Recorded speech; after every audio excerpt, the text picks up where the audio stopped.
He told us the operatives had been instructed to ensure that the explosives went off at a point that was high enough to prevent people trapped above from escape. For the 65th session of the UN General Assembly on Thursday, Ahmadinejad brought up some possible theories behind the 9/11 attacks.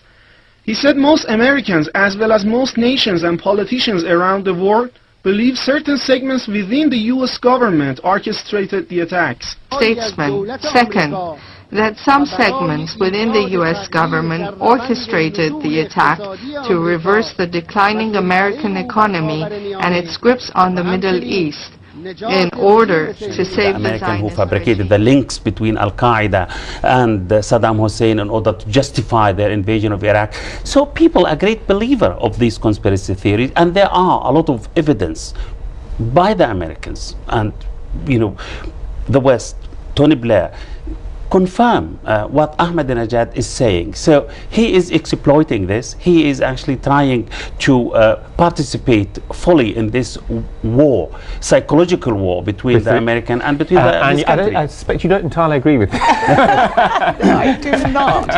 I mean, I do remember you saying it was probably Al-Qaeda. Yes, you did, right at the very start. Right at the very start. On this program. So that was a sign of, you know, your remaining sanity. But you're beginning to wander from that path now. I'm not. The point is that obviously in the Middle East, who, you know, the Arabs had always felt that they were once big people. They weren't even under the Ottomans, you know, they were second-class citizens to the Turks. And they have to explain why they seem to be failing. They don't want to look into themselves. They want to blame other people. They are absolutely mad for conspiracy theories, as you know. And after 9/11, I remember going to Cairo and being told very firmly, we all know it was the Mossad. And when I asked one person, why do we know it's the Mossad? Well, we Arabs can't do anything like that. We're so incompetent.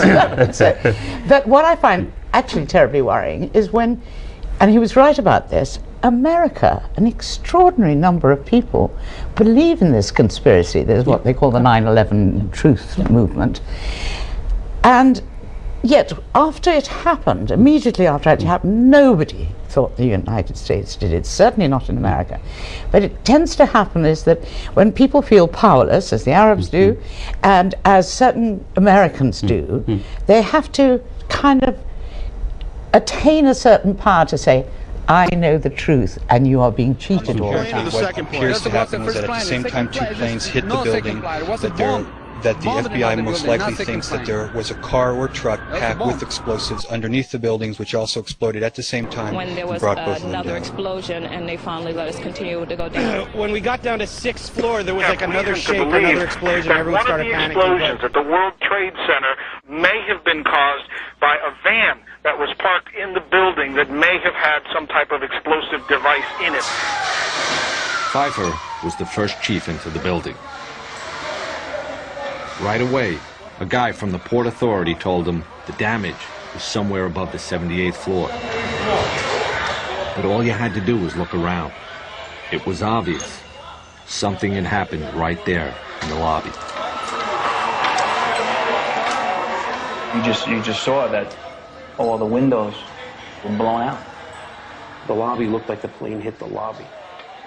Well, I think if you check the internet media, I would say, as his congressional candidate said, I would say probably more than half the American people have doubts. I didn't have doubts early on, particularly. I didn't pay much attention to this 6 years ago. But drip by drip, more and more theories, more and more experts. I think a majority of the American people, and probably a majority of the people in general, have real doubts about the 9/11 Commission report. And an easy way to do it is bring in these people, bring in these experts, have a real in-depth look at what happened. And then have another, another look at it. No, there's no reason not to do that, and then that would help put these growing doubts, and I say growing doubts, again based on scientific evidence that is coming forward that wasn't presented before, it would lay it to rest. I think Obama should agree to this. It would resolve a big issue. Many thanks, Dr. Franklin Lem, Welcome. an international lawyer in Beirut.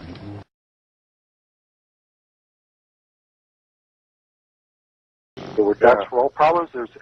People don't realize that to hand fly an airliner at those speeds is extremely difficult. It's very hard to hand fly an airplane at those speeds, and particularly if you're a novice, because a novice that's learned and all of their experience is on little airplanes, they over control everything. But you got to understand, going 300 knots in an airliner, and you move the controls like you would expect to do in a little airplane. Right. Well, I mean, you couldn't stand the G-forces. Everything has to be just fingertip control. So basically, out of the 10 times each guy did it, nobody could do it. Predominantly responsible for the training of the 9/11 bombers. Well, this takes a little bit of a retrospective. We have to remember that Afghanistan was the training place for Taliban, for the export of terrorism, Al-Qaeda, predominantly responsible for the training of the 9/11 bombers. It was a place that was lawless, that was essentially out of control, and the Taliban, a terrorist organization, were the government of that country. So there is certainly direct benefits to global security. There is direct benefits to Canada. North America was attacked. We suffered casualties as well in those planes bombing and flying into the Twin Towers and the Pentagon, and taking that horrific act at its face value. That certainly demonstrated that North America and Canadians are not immune. We have one lieutenant, a paramedic crew. We have the weapons of mass destruction kit from